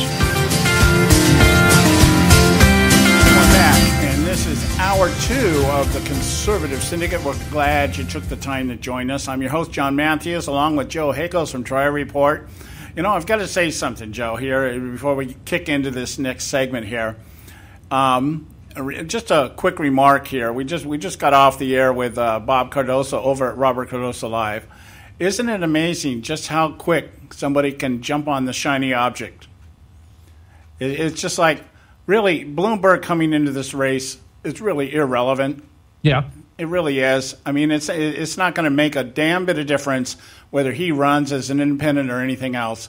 Okay, so he would take some votes away from Hillary Clinton in the general election. I'm not so sure. I think probably one of the biggest issues we really have to deal with at this point in time is that if all these displaced voters show up to vote for Trump, it's not going to make any difference who shows up for Clinton or Sanders or Bloomberg or anybody else. That I think the real danger lies in the possibility, as he said, of Donald Trump actually winning this thing. That it's beginning to really shake my tree. Yeah. Well, I understand. It's not inevitable yet, but if I think if people don't actually wake up to the fact and actually pay attention, instead of just going on with the maddening crowd there, not that these people aren't have an independent thought or anything, but it's like, really, you have to pay attention. And, a lot of folks only go to one of these rallies, come away, wow, okay, blah, blah, blah. If you look at all the rallies, and you can go out there and find video of these rallies, they're all the same. Right. Every one of them. It's kind of like, wow. And so you hear you hear the points, but then do you hear anything behind the points? Yeah, and that is exactly how Barack Obama has run his administration. He is always in campaign mode. And what he does first, here's the process. He floats some idea out there and basically downplays his ability to do it. Well, I can only do so much with immigration. There's Congress and there's laws and there's this, that, and the other. Yeah, if I was a dictator, I would just do this, but I can't. I have to do right. So I could do so much more if it wasn't for Congress. So that starts the narrative. People start saying, well, he should have more power to be able to do this because it's the right thing to do and we need to do it now and everything else. They start reciting what he's saying. Then it's kind of like they start floating things out there like, well, this is what the president's thinking of doing. And so they wait for the response on that. And then the fervor dies down from the opposition. And then the other side, the fervor builds up a little bit. And then it comes down to, well, he's going to announce what he's going to try to do. And then it's, now he's going to do it. And by the time it gets to that point, everybody's kind of like, let's just follow along. Let's just go along with it because it's the right thing to do. And we need to do it right now. I don't even like Barack Obama, and I can recite what he says off the top of my head because I've heard it so much. And it's kind of like that's just the way people think. Now, what happens is someone like me or Joe, we hear it and we recognize it for what it is. People are like, Donald Trump's out there, let's build a wall. I'm still waiting for him to tell, Mexico's going to pay for it. How are you going to get Mexico to pay for it? Mexico's going to pay, but really, come on. Yeah, but nobody's asking that question. Okay, Mexico's going to pay for it. Yeah, like they're going to cooperate with us, okay? Well, let's just go with this, John. Mexico's not going to pay for it, but we're going to start to build this wall. The first thing you're going to see is pictures of these poor, innocent, these downtrodden Mexicans and people at the border and underneath our bulldozers. Yeah, we'll see, and we'll see bodies strewn on the fence, dying as they're trying to cross over or dig under. The coyotes feasting on them, and then, the whole 9 yards here. But what I want to do here, before we get off on that too far, okay. I want to talk about this issue of the conservative response to all this. This is what's bothering me more than anything. Yeah, it's how so many people that tell me they're conservatives are responding to the euphoria that's been created by Trump, the Trump phenomenon. And I'm going to give a little introduction here, and then Joe's got a clip here that I want to play. But I mentioned this last week, and I went into this book today and pulled this up. It's a book called Mad as Hell by Stephen Rasmussen. Stephen Rasmussen, if you don't know, it's the guy that conducts the Rasmussen polls. And for the most part, very credible, at least respectable poll survey type of service. They haven't, they're considered by many to be non-biased, unbiased, okay? He wrote a book back at the beginning of the Tea Party movement called Mad as Hell, and it was on the Tea Party. I'm going to read you just a couple of lines here from his introduction here. He says, the Tea Party movement, to quote the editor of Wall Street Journal's online editorial page, James Taranto, is a remarkable, broad-based, and ideological movement, one that has gained strength as the Democrats, it should have been a broad-based and non-ideological movement. There's a typo there when I type it. I remember this.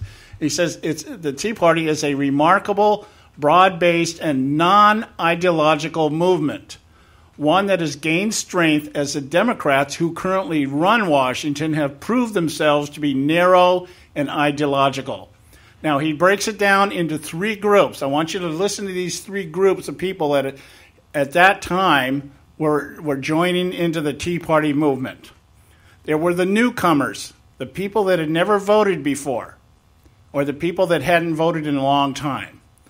There was the independents, the people that were fed up with politics, or say they're fed up with politics on both sides of the political aisle, and core Republican conservatives. These were the three elements that were making up the Tea Party movement. Not the Tea Party, but the Tea Party movement, a movement that was non-ideological in its formation. And it was basically, it has gone on to become, in some respects, a very ideological movement. But it has been broken down into single-issue types of things. The Tea Party, you can go out and find a Tea Party against abortion, against immigration, against gun control, or whatever it is. And they focus basically on one issue type of thing. Now, take that parallel to where we are today, where we have in the Donald Trump camp, we pointed this out to you with Reuters, the Reuters poll, newcomers, people that have never voted before in a presidential election are now saying they're going to vote because Donald Trump is in the running. He's the guy that they've been waiting for. You have the independents. The people that were voting Democrat before are pissed off now that Obama lied to them, and now they're being swinging over to Trump because he sounds the same. He sounds the same. He's just a little bit more raw about it. And so, well, okay, Obama didn't do what he said he was going to do. Maybe Trump will do the same thing. And core Republican conservatives. Core Republican conservatives, people who want limited government and they want government out of their personal lives. And they think for some reason Donald Trump is going to be the guy to do that. He's going to reduce the size of government. There's nothing that supports any belief that Donald Trump is going to reduce the size of government.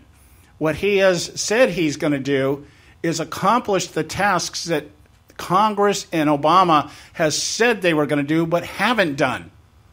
So he's still talking about utilizing government. And this is the crux of the problem with conservatives and moderates, is that too many conservatives have bought into the narrative that to be a conservative means we expand government the conservative way. Yeah. Okay, and there is no such thing as expanding government the conservative way. Conservatism mandates a constant striving to reduce government, to limit it, to get it out as much as possible, not present an alternative to the expansion of government. And that is why Trump is being so, he is locked into that disenfranchised electorate, the people that think, all politicians suck, that all they want to do is take our money, and they don't do anything for what they get, and blah, blah, blah. And Trump has basically said, okay, I'm going to build a wall. You know who's going to pay for the wall? The taxpayers are going to pay for it, if they even build it. If he can get Congress to go along with him to build it, taxpayers are going to do it. Single payer health care, he wants that. Who's going to pay for that? Taxpayers are going to pay for that. He wants to blow the hell out of the Middle East. Who's going to pay for that? We are. Instead of saying, no, we're not going to do any of this stuff. We're going to put health care back in the private sector. We'll build the wall, and we'll put money up for that because that's necessary. But we're also going to enforce the laws.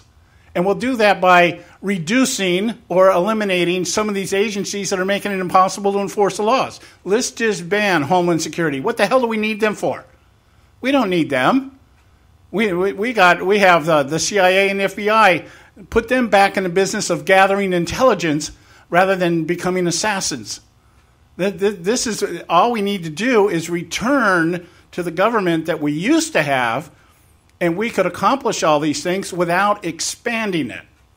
That's the point I'm getting at here. Too many conservatives have bought into this whole idea of replacing one form of government for another.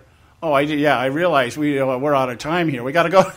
When we come back, we're going to play this clip for you that Joe managed to get his hands on, and you're going to hear underneath all the fervor of Donald Trump, this is what you should be hearing in your subliminal mind when you hear this man talk.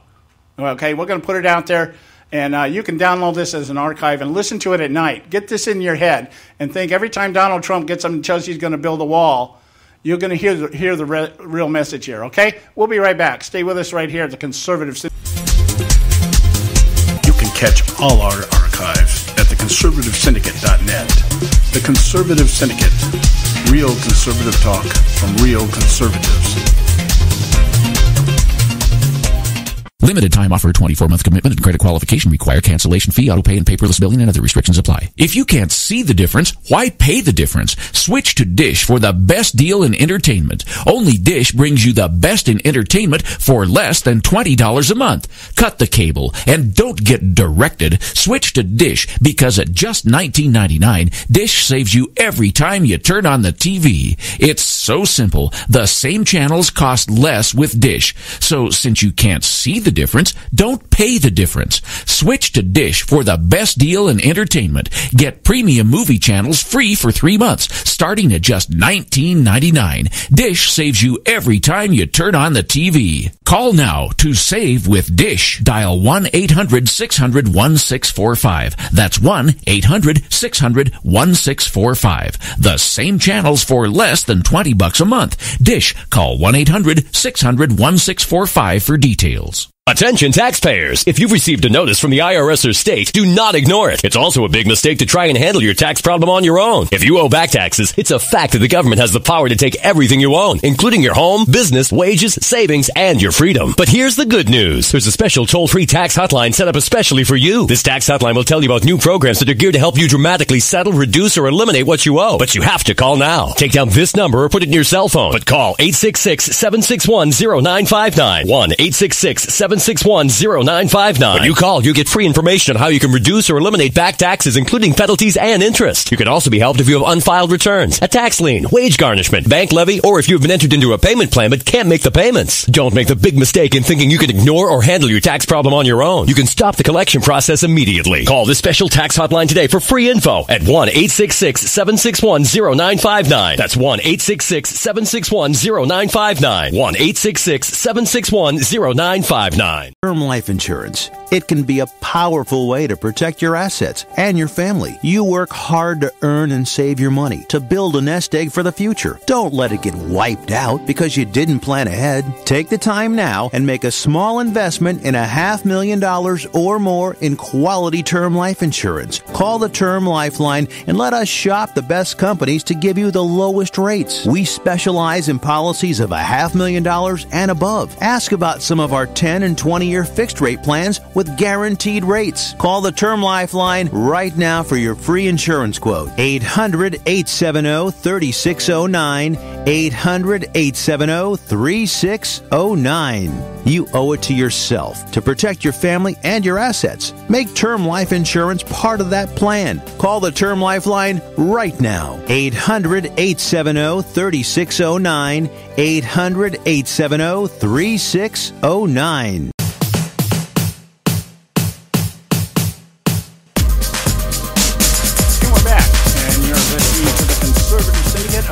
John Matthews, along with my co-host Joe Hakos from Dryer Report. I went a little bit long there. I got carried away. Damn it. Get off on these white man rants, you know. Anyway, what I want to do here, having said what I said, I want people to start to understand that when you hear Donald Trump telling about all the things he's going to fix and how stupid everybody else is but him, and he's going to get this job done, and he's going to make America great again, and all the things that he's saying, he just recanned Obama's campaign in a different way. Yeah. It's just a different mantra instead of hope and change or yes, we can. It's, let's make America great again. So, well, Joe got his hands on this clip. Before you play this. And, Joe, I'll let you intro it and explain what it is, and then I'll play it. I've got it queued up here, so just let me know when you want it. Okay, cool. So I pulled this off of Beck's show today. They went out and had a little montage here. And what I want you to understand is Donald Trump is out there saying, Ronald Reagan changed. He was a Democrat and then he changed. So it's okay if Donald Trump was a Democrat and he changed. All right. Understand, though, Ronald Reagan, by the time he was president, he had changed from a Democrat for like 30 years, people. So it was like, it wasn't an epiphany that happened like 2 weeks before he was going to run for president as a Republican. So I want you to understand these things. And now these are things that Donald Trump, this is Donald Trump and some other people that you will know, you'll recognize their voices talking about Donald Trump. So this is the kind of thing that people need to keep in mind about. This is Donald Trump not very long ago. And so when you hear him now, understand. Yes, we can! Yes, we can! Yes, we can! Yes, we can! Yes, we can! Yes, we can! Everybody's got to be covered. This is an un-Republican thing for me to say. Universal health care. I am going to take care of everybody. Who pays for it? The government's going to pay for it. The government's going to pay for it. This tax would raise approximately $5.7 trillion. In many cases, I probably identify more as a Democrat. I hate the concept of guns. I'm not in favor of it. Why are you joining the Reform Party? I really believe the Republicans are just too crazy right. I mean, hey, I lived in New York City and Manhattan all my life, okay? So, my views are a little bit different than if I lived in Iowa, perhaps. Partial birth abortion. Would President Trump ban partial birth abortion? Well, look, I'm very pro-choice. But you would not ban it? No. Or ban partial birth abortion? No, I would. I am pro-choice in every respect. This is an un-Republican thing for me to say. Who do you think would be the best qualified to make a deal with Iran? Hillary's always surrounded herself with very good people. I think Hillary would do a good job. Make a deal with Iran. Well, I think Hillary would do a good job. Nancy Pelosi, the Speaker. And I'm very impressed by her. I think she's a very impressive person. I like her a lot. She was going to really look to impeach Bush and get him out of office, which personally I think would have been a wonderful thing. Impeaching him? So I thought he did a great job tonight. I thought he was strong and smart, and it looks like we have somebody that knows what he's doing. And it's a strong guy who really knows what he wants, and this is what we need. Hillary's a great friend of mine. Her husband is a great friend of mine. I think Hillary is going to take it, and I think Hillary is very, very capable. I'm very pro-choice, a liberal in health care. Universal health coverage. I like universal. As far as single payer, it works in Canada. It works incredibly well in Scotland. It just seems that the economy does better under the Democrats than the Republicans. Donald Trump and I both agree that there ought to be more taxation. What do you think of eminent domain? I think it's a wonderful thing. I'll be honest with you. For people that have been here for years, that have been hard workers, have good jobs, are supporting a family, it's very, very tough to just say you have to leave, get out. How do you throw somebody out that's lived in this country for 20 years? You just can't throw everybody out. Wow. He was basically a Democrat, and he was supportive of Democrats. He was supportive of a lot of the causes that, I can't. So there it is. There's the real Donald Trump, the guy that's been floating around for the past, 40, 50 years, talking about just how great Democrat policies are. The economy always functions better under a Democrat. I don't know where he got that, but that's what he said last year. And I know a lot of these things that he's saying are really good for those disenfranchised Democrats that are coming over to the Donald Trump camp, or the independents that would come over. But as far as conservatives, single-payer health care, are you kidding me? Quote-unquote conservatives have been railing against Obamacare and socialized medicine since 2009 when it was implemented. So for 6 years, they've been railing against this. Now, all of a sudden, quote-unquote conservatives are just going to ignore this and go and say, well, Trump's okay with that. It must be fine. Really? Is that what? Really? Are you giving up? So you're that unprincipled? Really? Makes me wonder. Yeah, well, it does. It does, because it's like you've forgotten what it is you keep saying you represent, and that is the symptom of a moderate. The symptoms of the rhinos, the establishment, the people that we keep telling, the people that you're complaining about, the people that you're saying only listen to you during election season and then marginalize you in between. And here is a guy telling you basically that he believes in single-payer care, health care. Yeah. He says the government's going to pay for it. Really, the government doesn't pay for crap. It comes from the people. The government does nothing but take from the people. It doesn't produce anything. Right. And this is the thing here. We talk about one of the I don't know how to break into this, but we'll just do it this way. Joe sent me an article over the weekend. And I think we may just do a show on this particular article. We can come in after the Moments of Madness, and we can explain why that just at least the one thing we can do to get people to think about why a conservative should not go down this road. Right. Okay. Yeah, because it does have to do with power.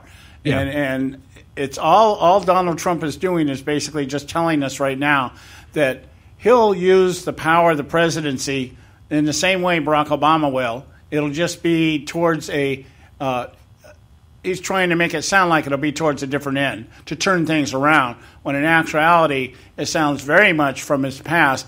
He'll expand on what's already there, one way or the other. And he might do a couple of things that we want, but we'll pay for that. We'll have to trade off. So, but right now it's time for Moments of Madness. We're going to do a little bit early here because this is a long one. And you'll enjoy it, I hope, and I hope you hear and listen very intently to what's being said. We'll be right back. Hey, on Moments of Madness.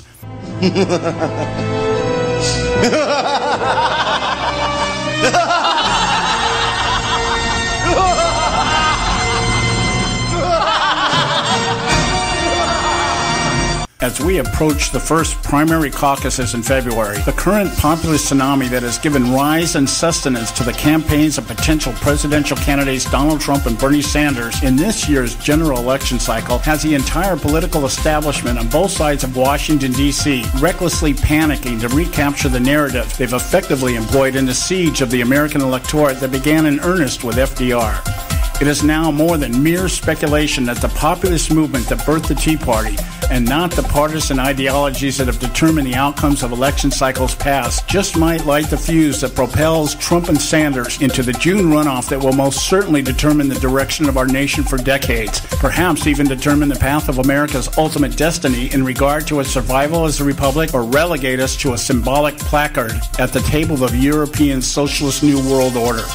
So rattled are the GOP elites and their minions, they have abandoned any past attempts to at least appear civil, plotting instead in an unholy alliance with the media by concocting gotcha moments that turn minor gaffes or circumstances of decades past into a mountain of sin that portrays their opponents as villains while they pretend to chart the high moral ground.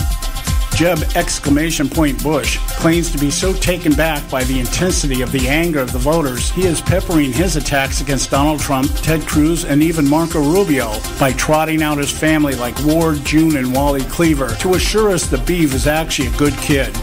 It's that Eddie Haskell character, also known as Donald Trump, that is up to mischief. Blowhard Lindsey Graham, the GOP's bottom-dwelling asterisk candidate, provides perhaps the best reason for adopting Obama's gun safety measures by floating the analogy electing Donald Trump or Ted Cruz is the equivalent of putting a gun to our head.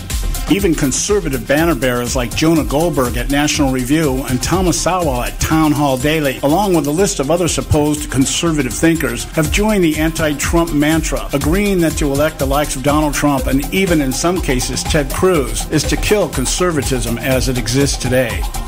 Here's the madness. Whereas the Democrat Party's resistance to Sanders is merely show, they will embrace Sanders if they have to. The GOP actually has it right about Trump. Though Trump accurately articulates the tone and frustration of a disenfranchised electorate that resides in both the left and right, the fact he is saying the right thing does not mean he has the right solutions, nor does it mean he means what he says. If we've learned anything from the near 8 years Obama and his alliance with the GOP have conspired to destroy our government, it is politicians saying in front of the cameras what we want to hear and do what they want with their pens and phones.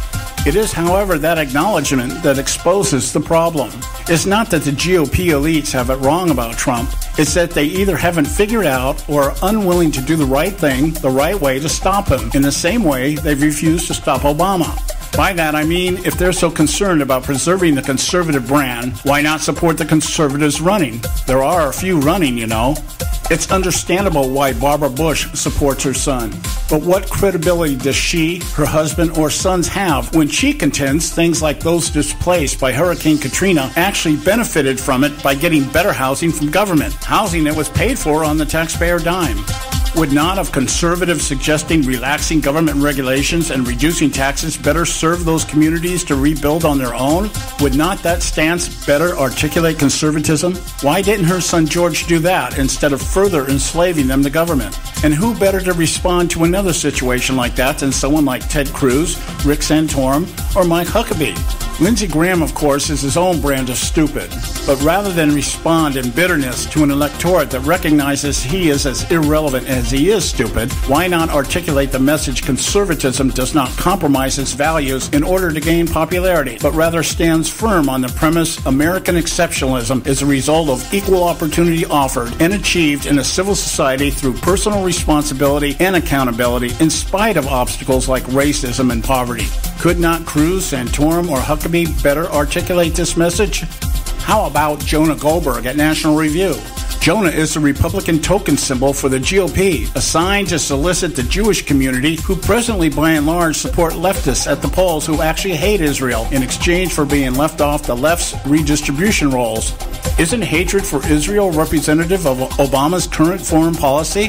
Why not tout the conservatism of Ted Cruz, Rick Santorum, or Mike Huckabee, all of whom highly respect Benjamin Netanyahu, rather than discount him as a source of the problem in the Middle East?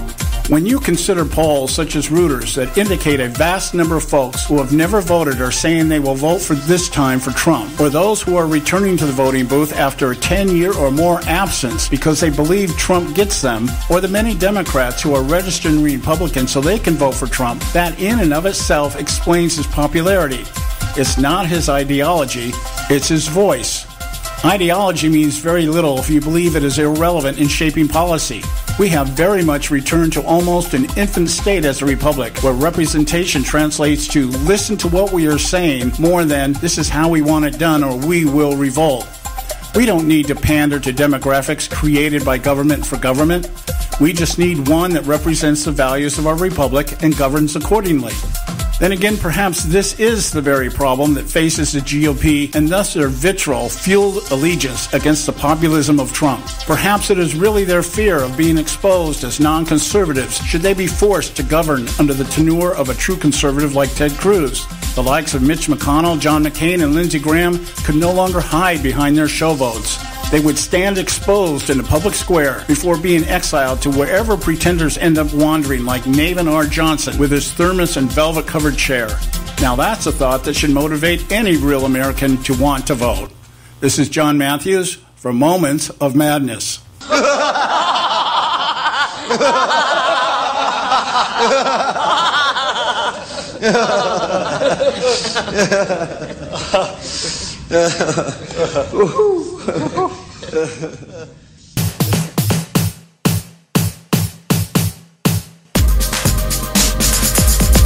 We are back, and You are listening to the Conservative Syndicate, Real Conservative Talk from Real Conservatives. I'm your host, John Matthews, along with my co-host, Joe Hakos from Droid Report. I know that was a little long for a moment of madness, but it was rightly so. I'm a little longer in my anger, so there was no way of cutting that down. So anyway, I hope you enjoyed that, but I hope you paid attention to what I'm saying there, and that is that. The continuing dilemma of the conservative faction of America. I don't know if we're actually a faction, but the conservatism and the dilemma that we continue to face is the articulation of the conservative message. And rather than saying, let's compromise so that we can expand our demographics and our voting blocks, is not conservatism. Conservatism consists of educating and informing those who want to know. I mean, not everybody wants to know, but if you're really serious about being an American and you're really serious about what's going on in government, you should at least investigate what real conservatism is. And it seems like those who are actually banner carriers for the conservative ideology have lost their way. Or they've forgotten what it is they're supposed to be doing. I don't know, maybe a combination of of both of them. But one thing's for sure, the conservative message is not being articulated in a way that the public can understand that it was conservatism and the ideology behind conservatism that created this country and has made it as prosperous as it is. And that's a very important point that has just been completely lost in the narrative on both sides of the aisle. And I'm not just talking about politicians. I'm talking about pundits and college professors, all these people out there that got all these initials after their name. You know, they got doctorates, and they've got their PhDs and their MDAs and all their other stuff, and they've missed or they've lost what conservatism is really about. Having said that, Joel sent me an article over the weekend. Yes, I did. And this is just a beautiful piece of work. Just a beautiful piece of work. I don't think anything has impressed me as much as this outside of reading Barry Goldwater's The Conscience of a Conservative, which is what brought me into conservatism. I read that back in 1973. Up until that point, I was apolitical. I didn't really care who was in office. I didn't care. And, of course, having served in the military, I was in the military. I'd been in the military about 1 year in 1973. And my whole perspective changed on America and what it means to be an American. And somebody gave me the book, and I read it, and it was like I would equate it to reading the Bible. And just all of a sudden, the gates of heaven opened up, and revelation came, and I went, oh, wow, this is what it's all about. That's called an epiphany. Yeah. And anyway, this was I believe a speech that was given back in 1986. Yeah, 1986. And part of this is, I think, very applicable to what we were trying to get across to our what we see going on with our conservative friends and Donald Trump. And so, yeah, this was from Russell Kirk, who was an author, an essayist, and lecturer, and he was best known for his work, The Conservative Mind, which was in 1953. And this was a speech he gave. This is an excerpt from a speech he gave in 1986, March of 1986, at the Heritage Foundation in Washington, D.C., and the title was 10 Conservative Principles, and we're not going to go over all 10, I don't think, tonight. I just want to hit this one, which happened to be number 9 of the 10. And I think it's very applicable to what's happening and what we could see if people would just kind of take heed to this, especially when it comes to, actually with all the candidates, but certainly with Trump. And so if you would allow me to indulge me here, John. Go for it. Okay, so this is number 9 of the 10. The conservative perceives the need for prudent restraints upon power and upon human passions. Power and human passions. Politically speaking, power is the ability to do as one likes, regardless of the wills of one's fellows. A state in which an individual or a small group are able to dominate the wills of their fellows without check is a despotism. Whether it's called monarchical, aristocratic, or democratic. When every person claims to be a power unto himself, then society falls into anarchy. Anarchy never lasts long, being intolerable for everyone, and contrary to the ineluctable fact or unavoidable fact that some persons are more strong and more clever than their neighbors, to anarchy, there succeeds tyranny or oligarchy, which is power monopolized by a very few. Does any of that sound familiar? Yeah. Does that not sound like the narrative that has been embraced and is expounded upon and espoused over at least the last 30 years, if not longer? And definitely the last, I would say 15 for sure. Yeah, well, at least since, let's say, it kind of got broken up a little bit there. We started out with the FDR, which was the beginning of, the New Deal, which was really the massive expansion of government. Yeah. It got kind of slowed down a little bit with Eisenhower. It kind of went into neutral with John Kennedy, actually. But then when Johnson came in, Johnson and Carter, they started building it back up again. It got interrupted with Reagan, but then Clinton came in and it started to expand again. The difference being is that when George W. Bush came in office, there was nothing done to curtail it, to hinder it, or to oppose it. It was just a different brand of government expansion. Yes, exactly. So if we can continue to go on, the conservative endeavors to so limit and balance political power that anarchy or tyranny may not arise. In every age, nevertheless, men and women are tempted to overthrow the limitations upon power for the sake of some fancied temporary advantage. It is characteristic of all radical that he thinks of power as force for good, so long as the power falls into his hands. In the name of liberty, the French and Russian revolutionaries abolished the old restraints upon power, but power cannot be abolished. It always finds its way into someone's hands. That power, which the revolutionaries thought oppressive in the hands of the old regime, became many times as tyrannical in the hands of the radical new masters of the state. Knowing human nature is a mixture of good and evil, the conservative does not put his trust in mere benevolence. Constitutional restrictions, political checks and balances, adequate enforcement of laws, and all intricate web of the restraints upon the will and appetite, these the conservative approves as instruments of freedom and order. A just government maintains a healthy tension between the claims of authority and the claims of liberty. Wow, I like that last line. A just government maintains a healthy tension between the claims of authority and the claims of liberty.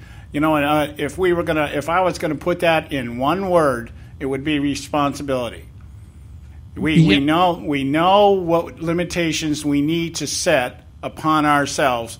The thing that people have forgotten about the establishment of America as a republic is that it is self-governed in the sense that we collectively agree to be responsible as individuals. Yes. And the key to that, John, is a moral people. Right. We have a moral gauge, and we say this is the guidelines by which we, as individuals, will claim and administer responsibility, and then collectively we will have a moral society, we will have order, and the people that we then elect to represent us are supposed to be the the guardians of that. They're supposed to be the guardians of our right or our willful submission to the idea of self-governance. We, as individuals, control ourselves within a moral standard, and collectively we make sure that this all it works towards a common end of maintaining peace and order and prosperity. So what I see right now happening is, especially with the anger and the angst and everything that's on this election cycle, is that people are tempted to overthrow the limitations upon power for the sake of some fancied temporal advantage. Right. That's what I see happening right now. Right. So you're sucked into that, and you should have tried to resist that because it's temporary. And just like it said, power's not going to go away. It's going to find its way into somebody's hands, and you have to be careful who those hands are. Yeah, and as Benjamin Franklin once said, those who will give up their liberty and their freedom for safety deserve neither. Yeah. So that's what we're at here. We got to go to a break. When we come back, we'll continue our discussion here on the Conservative Syndicate. Don't go. You can catch all our archives at theconservativesyndicate.net. The Conservative Syndicate. Real conservative talk from real conservatives. Term life insurance. It can be a powerful way to protect your assets and your family. You work hard to earn and save your money to build a nest egg for the future. Don't let it get wiped out because you didn't plan ahead. Take the time now and make a small investment in $500,000 or more in quality term life insurance. Call the Term Lifeline and let us shop the best companies to give you the lowest rates. We specialize in policies of $500,000 and above. Ask about some of our 10 and 20-year fixed rate plans with guaranteed rates. Call the Term Lifeline right now for your free insurance quote. 800-870-3609. 800-870-3609. You owe it to yourself to protect your family and your assets. Make term life insurance part of that plan. Call the Term Lifeline right now. 800-870-3609. 800-870-3609. Hey folks, if you're like me, you don't place a whole lot of trust in today's media for the real truth and facts regarding the volatile world of finance and politics. When I want the real scoop on money, I go to the most trusted source I know, my good friend and colleague, Bob Cardoso. Bob is a noted expert with a PhD in international finance who airs his nationally known, globally syndicated show, Robert Cardoso Live, daily, Monday through Friday from 4 to 6 p.m. Pacific Time. With Bob, you'll get the right information at the right time from someone who knows his business and can help you make the right decision concerning yours. Again, Bob airs daily, Monday through Friday from 4 to 6 p.m. Pacific Time. Visit his website at robertcardosolive.com for information regarding stations and topics. That's robertcardosolive.com. Check Bob out. You'll be glad you did.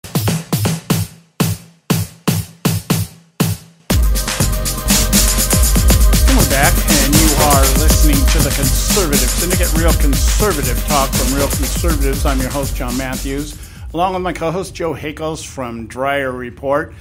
We want to fill you in. Maybe we gave you too much information today. If we did, then you have the advantage of being able to hear it again.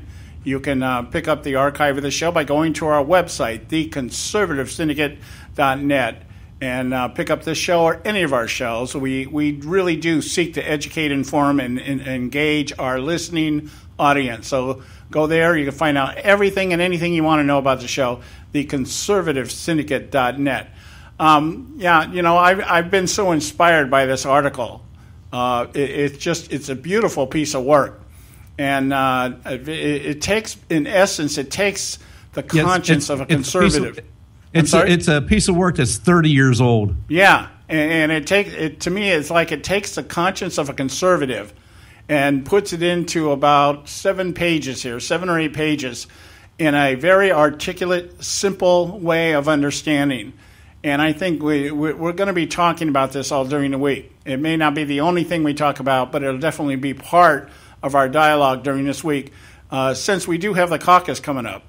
And, if we can just convince a few of you folks out there that up until today have just bought into the Trump mania, if we can convince you to rethink your vote, that's our intent, I think, this week. That's all. Just take a step back and actually take an objective look, not just go along with the maddening crowd or just rethink it. You might come to the same conclusion and not change your mind. That's fine, but at least you take a step back and go, wow, okay, look at it. At least you should be able to go to the poll very certain that what you're doing is what you what should be done. Oh, and now, my big thing on this show is you have the right to be wrong if you vote for anyone other than Ted Cruz. But that's what it is. I mean, that's what we live in, a country that allows you to believe what you want. So, and then vote accordingly. And that would be number one. Vote. Okay. Don't listen to what we're saying and decide, okay, Trump is just another guy, and I'm not going to vote at all. No. I want you to don't do that. Because if you do that, I want you to absolutely know from all sides, every position. Yeah. You need to know what you're doing. You need to have the understanding of what it is you represent. That I keep saying this. It's like a broken record, but this is what I'm finding.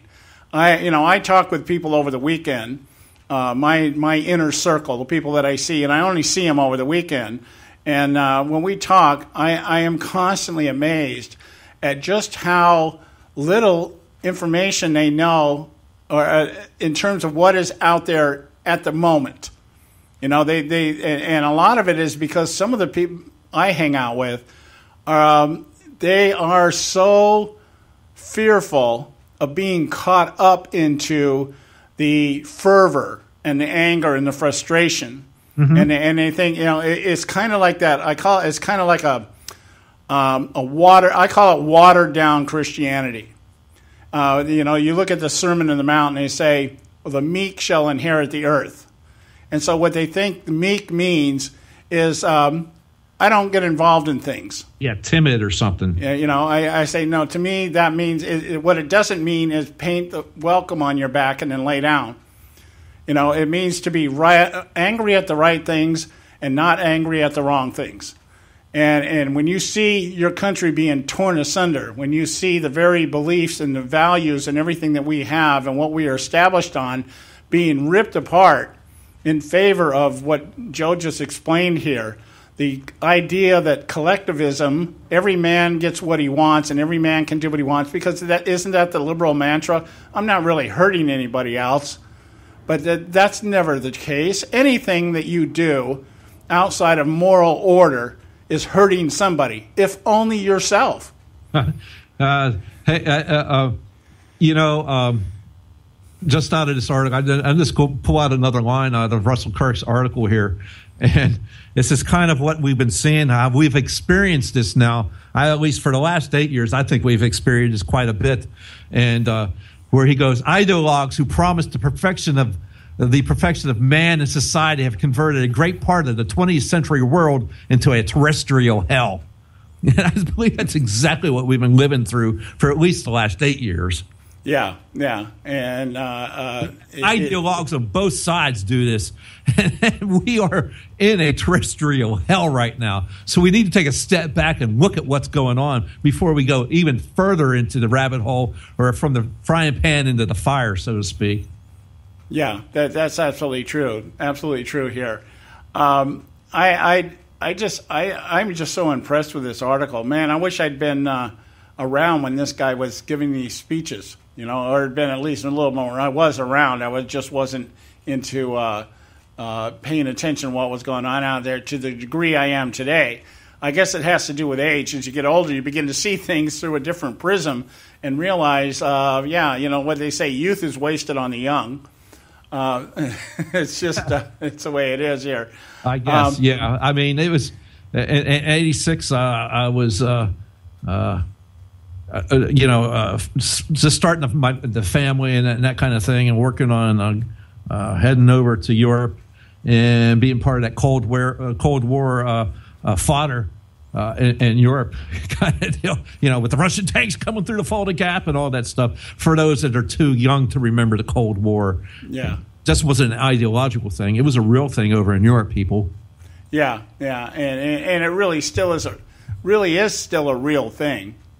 It's just been presented in so many different ways now that people have just lost sight of what it's all about. Yeah, it really does always come back to good versus evil. Yes, absolutely. Good versus evil.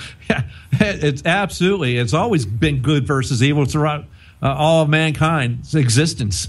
Yeah, for crying out loud. And man in a fallen state always believes that he can fix things himself.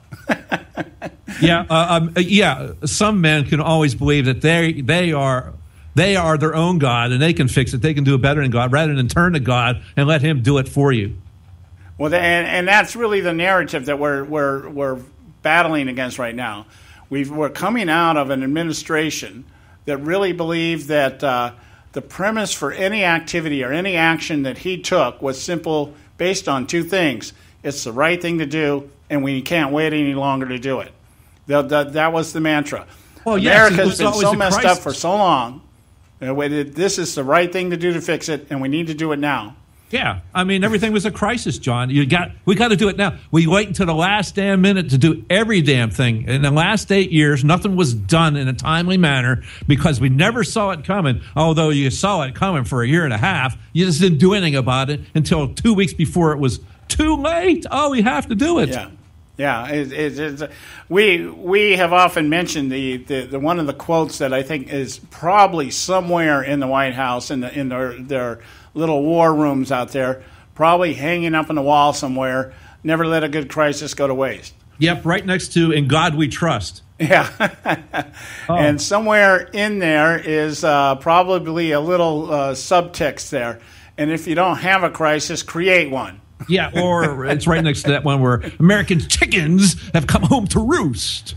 Yeah, I'm actually, as I'm sitting here looking at this thing, I'm talking and I'm kind of scanning through this article again. I've been looking at it all day long. Mm-hmm. And I was just thinking, I wonder what this looked like if we lay this up against Saul Alinsky's rules for radicals.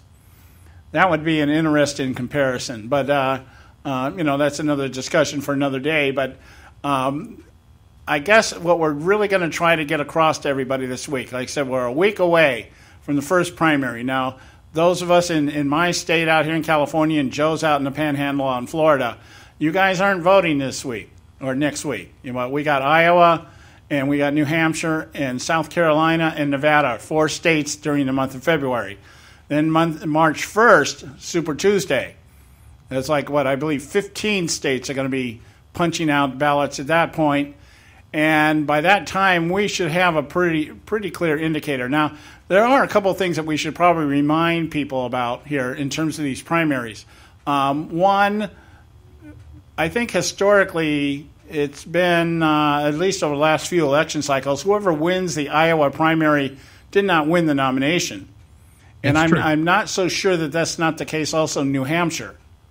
But because of the way things are set up, we go through the process here.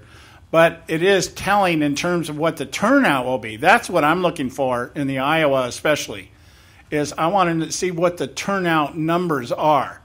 And by doing that, are we going to be able to determine, are the Trump voters, are all these people that said they've never voted before and everything else, are they going to be coming out en masse? And if so, then we have to look at that. That's a very realistic dynamic of the election that we're going to have to look at.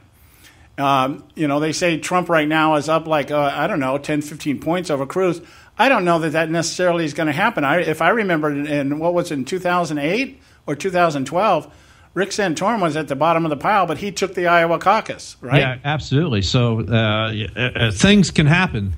Yeah. The only thing and I've looked at these numbers again, John, and they say they just give you a percentage point plus or minus the margin error. They don't say how many people are actually polling. Yeah, well, I'll tell you what will scare me if we walk away from Iowa and Jeb Bush is in the top 3. Then we know we have a real problem. Yes, that's true. Anyway, guys, we're done for the day. We'll be back tomorrow, 3 o'clock out here on the West Coast, 6 o'clock on the East Coast. And again, you want to visit our website, theconservativesyndicate.net, and you can pick up the archive of this show, any of our shows. You can read our bios. I'll finally have a new blog. I haven't blogged in a while. Finally got a blog put together over the weekend. That'll be posted up there pretty soon, as well as on the Dryer Report. You can go to dryerreport.com, dryer like a washing machine, dryerreport.com, and you'll probably see it there too as soon as I get it posted. And we'll be back tomorrow with more. We're going to continue this discussion along with some of the other stuff that's going on out there as we come up on this primary season here. So God bless you all. We'll see you tomorrow. Take care.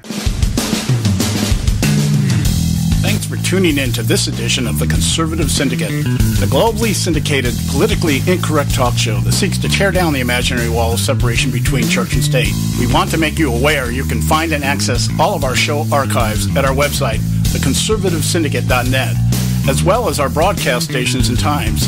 That's the conservativesyndicate.net. We so appreciate you taking time to tune in, and we so look forward to continuing to bring you the best and uncompromised talk radio available on the net today. And remember, folks, it doesn't matter how many times you get knocked down in life. It only matters how many times you get up. I'm John Matthews, signing off until next time, right here on the Conservative Syndicate. God bless you, and may God continue to bless America.